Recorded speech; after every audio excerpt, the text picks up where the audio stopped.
पंडित जी बेचारे बहुत चिंता में रहते थे कि बताओ भगवान ने हमको सब कुछ दिया, हमको एक औलाद नहीं दिया।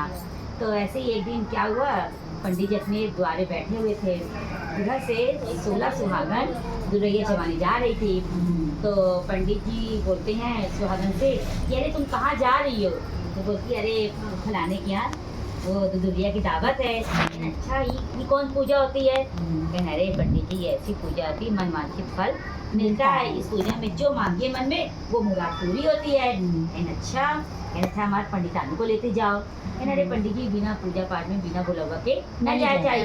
कहना अरे पूजा पाठ में बुलावा नहीं देखते हैं, तुम हमारे पंडितान को भी अपने साथ लेके जाओ।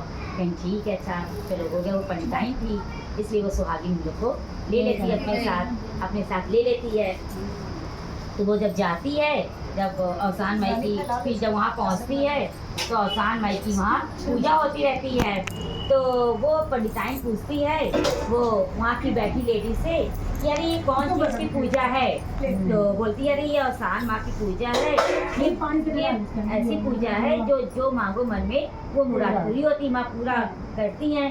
तो वो सोचती कि अरे हमारे पास औलाद नहीं है, चलो सुनिए कि अवसान माई सबकी मुराद पूरी करती है, ना हम भी मांग के देखे शायद अवसान माई मेरा पूरी कर दें। तो वो गया, वो अपना मन में मान लेते कि अवसान माई सुनिए आप सबकी मुराद पूरी करती हैं, मेरे पास भी एक औलाद है माँ, आप मुझे एक औलाद दे दीजिएगा। हो गया भैया, वो अपने जब घर जाती हैं तो उसके ठीक 9 महीने बाद उसका बेटा होता है। जानती है अवसान माई बहुत दयालु होती हैं, वो सबकी मनोकामना पूरी करती हैं। तो हो गया, वो पंडिताइन बड़ी खुश हो जाती है, अरे आज के दिन सब मेरा हो नहीं रहा था, ये अवसान माई के पास देखो मेरे पास औलाद हो गया। तो हो गया, उसका बच्चा जब बड़ा हुआ, थोड़ा पहले के ज़माने के लोग वो जल्दी शादी कर देते थे, 10 साल में शादी कर देते थे।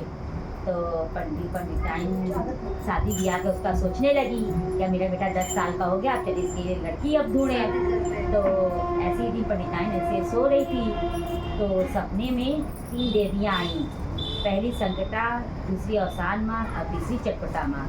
तीनों बहनें आपस में बात कर रही थी कि अवसान माँ से कह रही थी कि हो गया माँ, अब इनकी बेटी की आयु पूरी हो गई है, अब हम ले लेंगे, बुला लेंगे। तो बोली कि चटपटा माँ बोली नहीं माँ, वो आप इतना पूजा पाठ करती है, आज इतने दिन बाद आपकी मन्नत पूरी करनी है, अम्मा ऐसा ना करिएगा।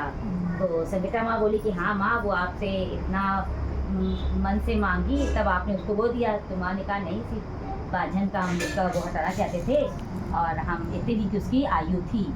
तो हो गया, जब वो पंडिताइन देखती सपना तो तुरंत आँख खोल देती है कि अरे ये सपना कैसा था। तो वो बहुत चिंतित हो जाती है कि इतनी मुराद है तो उनको अवसान माई दी और ये कैसे सपना हम देखे। वो भाग के जाती पंडित जी को बताती है, पंडित जी ऐसा सपना आया। पंडित है सपना अपना कुछ नहीं होता, ये सब ऐसे ही है, झूठा है। तो बाद में पंडित जी भी चिंतित हो जाते हैं कि अच्छा ये ऐसा होता होगा। तो एक दिन ऐसे पंडित जी जजमानी करके जा रहे थे तो सामने तालाब था और तालाब के सामने पेड़ था, पेड़ के नीचे पंडित जी छाँव के बैठ जाते हैं और तालाब में 4 लड़कियाँ कपड़े धुलती हैं। तो एक लड़की दूसरी लड़की से कहती है अगर तुम्हारे पति का कोई विपत्ति आई तो तुम क्या करोगी? बोली कि अरे करेंगे क्या, होने कोई टाल नहीं सकता, जो होना होगा वो होके रहेगा। दूसरी तीसरी पूछती है तुम बताओ अगर तुम्हारे पति का कोई विपत्ति आ गई तुम क्या करोगी? बोली देखो काल पर किसी का बस नहीं चला, जो ऊपर वाला मंजूर किया होगा वो होके रहेगा। अगर तीसरी पूछती चौथी से तुम क्या करोगी अगर तुम्हारे पति को कोई विपत्ति आई? बोली है हमें पति को तो हम बचा लेंगे। कहीं कैसे? कहीं जब वक्त आएगा तो बताएंगे। बोले पंडित जितना सुने तो वही लड़की के पीछे पीछे पंडित चले जाते हैं। वो लड़की कपड़ा अपना लेके अंदर जाती है तो उसके अंदर से उसके पिताजी निकलते हैं। तो पिताजी जब निकलते तो बोलते अरे पंडित जी आप कैसे? तो कहें ये कन्या आपकी थी? बोले हाँ पंडित जी कन्या मेरी है। कहें भैया बस आप एक बात कह रही थी कि कन्या से मेरे बेटे की शादी आप करा दीजिए। कहना अरे पंडित जी कहाँ आप इतने ऊँचे कुल के, कहाँ निम्न जाति के? अरे तो पंडित जी कहीं कहाँ पंडित हो पाएगा? कहीं नहीं हम कुछ भी नहीं जानते, बस ये कन्या की शादी आप मेरे बेटे से करा दीजिए। तो वो बहुत हिम्मत करते हैं तो वो मान जाते हैं, उसका पिताजी मान जाता है। तो हो गया भैया, जब शादी होती है बढ़िया और जब बहू घर आती है तो पूछती हैं बहू से, वो पंडित जी को रहा नहीं जाता कि क्या करेगी जो अपने पति की रक्षा कर लेगी, ऐसा क्या करेगी ये? तो बोलती बहू जब वो दिन तुम कपड़े धुल रही थी तो तुम कह रही थी ना कि अपनी पति के प्राण की रक्षा कर लेंगे, तुम ऐसा क्या करोगे तो तुम्हारे पति की प्राण की रक्षा हो जाएगी। तो कहीं हो गया पिताजी, जब वक्त आएगा हम बताएंगे ना पिताजी, अगली बृहस्पति को है तो अवसान माई की हम अरे हम लड़का कहाँ पर अरे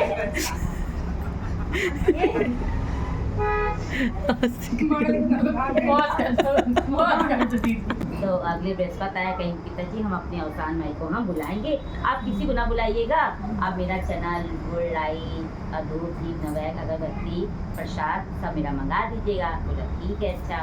तो अगले जब बृहस्पति आता है तो अपने कमरे में बढ़िया बिठाती है, साफ सुथरा करके चौकी सजाती है, बढ़िया सब आसन बिछाती है, फलसा सा लगाती है। तो उसके बाद फिर वो अवसान माई को पूजा करनी पड़ जाती है। अब बोली पिताजी कोई अंदर दरवाज़ा नहीं वो करेगा। बोली ठीक है। तो हो गया जब अवसान माई उधर से जाती रहती दूध दुनिया खा के सबका, बोली चली और इन पीर को याद कर रही है, चले तो दूधी का पीस बनाती हैं। और वो आती है तो दरवाज़ा खटकाती है तो पंडित दरवाज़ा खोलते हैं, तो बोलते हैं हमें आपकी बहू से मिलना है। तो बोलती क्या अरे पंडित जी को पूजा कर दी है। हाँ हाँ आप बोलिए। तो वो जाती है, जैसी वो जाती है दरवाज़ा वो खोलती है तो देखती पूरा कमरा प्रकाशमय रहता है, पूरा जगमग जगमग चमकता रहता है, पूरा कमरा पूरा सुगंधित रहता है कमरा। तो अवसान माई के मुँह से यही निकलता है कि जो ये पूजा करा होगा उसका स्वभाव अखंड रहे होगा, उसके पति की आयु लंबी हो जाती है। वो तुरंत के पैर गिर जाती कि हम जान गए अवसान माई आप अवसानी माँ है। हो गया माँ हम यही वरदान आपसे चाहते थे। तो हो गया फिर वो अगले जब बृहस्पति आई तो वो 16 सुहागन बुला के अपना दूधिया चढ़वाई। तो हो गया जैसे अवसान माई उसकी पति की रक्षा करी तो वैसे हम लोग की रक्षा करना माँ, कहानी कहने वाला कहानी सुनने वाला सबकी रक्षा वाले की रक्षा करना। जय